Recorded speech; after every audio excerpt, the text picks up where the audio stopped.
Pyorrhoea, जिसमें क्या होता है, जिसमें बहुत ज़्यादा मुंह से बदबू आने लगती है, स्मेल आने लगती है और इसकी वजह से लोगों के सामने जाने में भी शर्मिंदगी महसूस होने लगती है। उसी के साथ साथ आपके मसूड़ों पे अगर सूजन आ जाए तो ये भी लक्षण हो सकता है पायोरिया का। दांत और मसूड़ों में दर्द होने लगता है, काफ़ी पेन यहाँ पे होने लगता है, कभी कभी मसूड़ों से ब्लीडिंग होता है, खून आता है और आगे चल के दांत भी आपका हिलने लग सकता है। और कुछ पेशेंट में देखा गया है कि उनके मुंह का जो टेस्ट है वो बदल जाता है, मेटेलिक टेस्ट कुछ लोगों में आता है और इसकी वजह से वो काफ़ी परेशान हो जाते हैं। इस बीमारी को कहते हैं पायोरिया। तो सबसे पहले हम समझेंगे कि ये पायोरिया है क्या, ये होता क्यों है, क्या इसके कारण है और इसकी किस तरह से सटीक ट्रीटमेंट करना चाहिए, किस तरह से इसको ठीक करना चाहिए ताकि आप इस बीमारी से पूरी तरह से ठीक हो सके। इसी बारे में इस वीडियो में हम विस्तार से जानने वाले हैं, इसलिए इसको पूरा ज़रूर देखिए। डॉक्टर टोंग से होम्योपैथी ये चैनल सब्सक्राइब करें, बेल आइकॉन पर क्लिक करें तथा लाइक और शेयर करें। बीमारी से मुक्त स्वस्थ जीवन जिए। नमस्कार, मैं डॉक्टर शीतल टोंग से आपका बहुत बहुत स्वागत करता हूँ मेरे इस यूट्यूब चैनल पर। पायोरिया ये बहुत ही परेशान करने वाली तकलीफ है, लोग इससे काफ़ी डिस्टर्ब हो जाते हैं। क्या होता है, देखिए हमारा जो दांत है जितना हमको ऊपर से दिखता है उतना ही नीचे होता है और इस दांत को पकड़ने का जो काम करता है वो करते हैं मसूड़े। अब इन मसूड़ों में किसी भी कारण अगर इन्फेक्शन हो जाए, कुछ बैक्टीरियाज होते हैं जिसकी वजह से इन मसूड़ों में इन्फेक्शन होता है, तो ये इन्फेक्शन की वजह से ये स्वेल्ड हो जाते हैं, सूज जाते हैं, इनमें दर्द होने लगता है और खून भी कभी कभी आने लगता है और इसे ही हम पायोरिया कहते हैं। तो क्या कारण है, क्या कॉज है जिसकी वजह से आपको ये पायोरिया की समस्या हो सकती है, आइए समझते हैं। पहला इसमें जो कारण होता है वो होता है आपका जो दांत है और जो मसूड़े हैं इसके बीच में अगर मैला इकट्ठा हो जाए तो ये एक इम्पॉर्टेंट कारण हो सकता है, ये सबसे बड़ा एक कॉज हो सकता है जिसकी वजह से जो मसूड़े हैं वो स्वेल्ड हो जाते हैं, सूज जाते हैं और तकलीफ आपको शुरू हो जाती है और पायोरिया की समस्या जो है वो शुरुआत हो जाती है। दूसरा कारण जो इसमें होता है, जो लोग धूम्रपान करते हैं या फिर तंबाकू या बीड़ी का सेवन करते हैं, ऐसे लोगों में भी पायोरिया की समस्या ज़्यादा प्रमाण में देखी गई है। ये एक कारण हो सकता है जिसकी वजह से आपको पायोरिया की समस्या हो सकती है। तीसरा जो इसमें कारण होता है वो होता है हेरिडिटरी। अगर आपके फैमिली हिस्ट्री में आपके दांत की जो रचना है वो अगर डिस्टर्ब है और आपके फैमिली में बाकी लोगों को भी ये इन्फेक्शन की समस्या रही है तो संभावना है कि आपको भी ये तकलीफ हो सकती है। चौथा जो इसमें कारण देखा गया है, कुछ दवाइयाँ हैं जैसे एंटी डिप्रेसेंट मेडिसिन है कुछ या फिर एंटी हिस्टामिनिक मेडिसिन है।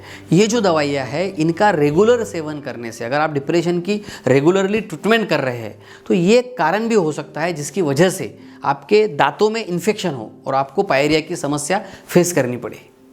ये दवाइयाँ क्या करती है, इन दवाइयों की वजह से आपके मुंह में जो लार बनती है, उस सलाइवा का जो सिक्रीशन है वो कम हो जाता है और जिसकी वजह से वहाँ पे बैक्टीरियाज पनपने लगते हैं, बैक्टीरियाज वहाँ पे पैदा होने लगते हैं और जो आपके मसूड़ों को इन्फेक्ट कर सकते हैं।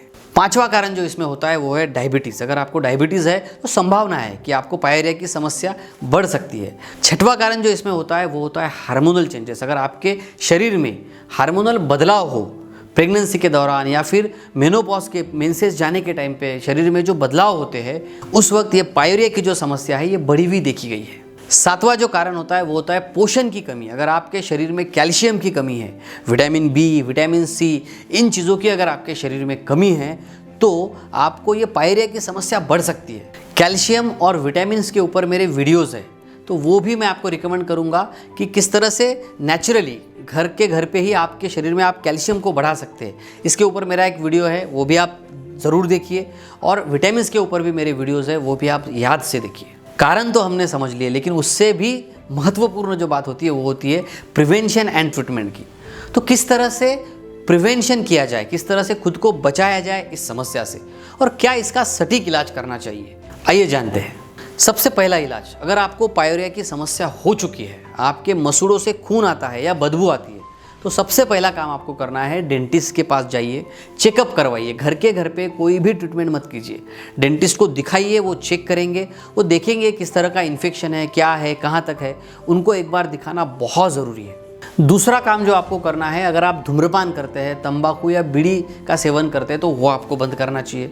तीसरी चीज़ जो आपने करनी चाहिए वो है आपके डाइट में आपने चेंज करना चाहिए। आहार जो है अच्छा और हेल्दी डाइट आप लीजिए, हरी सब्जियां खाइए, विटामिन सी जिसमें है, इस तरह का डाइट आप ले सकते हैं। ये बहुत इंपॉर्टेंट है। आप आंवला खा सकते हैं, आप नींबू खा सकते हैं, इन सभी चीज़ों का आप सेवन कीजिए जिससे आपके शरीर में जो विटामिन सी की कमी होती है वो भी आपकी डिफिशियंसी पूरी हो जाएगी। चौथी इंपॉर्टेंट चीज़ जो है, सैचुरेटेड फैट अगर आप ज़्यादा खाते हैं तो उसकी मात्रा कम कर दीजिए।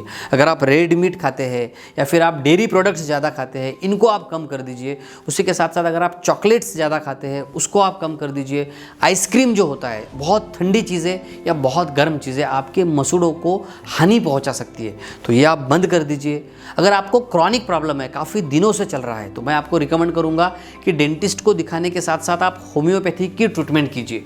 होम्योपैथी में बहुत अच्छी अच्छी मेडिसिन है जो बार बार होने वाली समस्या को, रिकरेंटली होने वाली समस्या से पूरी तरह से आपको स्वस्थ कर सकती है। ये समस्या पूरी तरह से ठीक हो सकती है। याद रखिए, पायरिया से आपका कॉन्फिडेंस थोड़ी देर के लिए कम हो सकता है, लेकिन इसकी अगर आप ट्रीटमेंट करते हैं तो आप फिर से पूरी तरह से स्वस्थ हो सकते हैं। आपके चेहरे पे वो मुस्कुराहट फिर से वापस आ सकती है। होम्योपैथी की मेडिसिन अगर आप लेना चाहते हैं तो आप किसी भी अच्छे होम्योपैथिक डॉक्टर की सलाह लीजिए। आप मुझसे भी कंसल्टिंग कर सकते हैं। मेरा व्हाट्सएप नंबर मैंने नीचे दिया है। सो हंसते रहिए, मुस्कुराते रहिए। और अगर अभी तक मेरे चैनल को आपने सब्सक्राइब नहीं किया है तो इस डॉक्टर टोंगसे होम्योपैथी चैनल को सब्सक्राइब कीजिए, बेल आइकॉन को ज़रूर दबाइए और ये वीडियो अगर आपको पसंद आया है तो इसे लाइक और शेयर करना ना भूलें। धन्यवाद।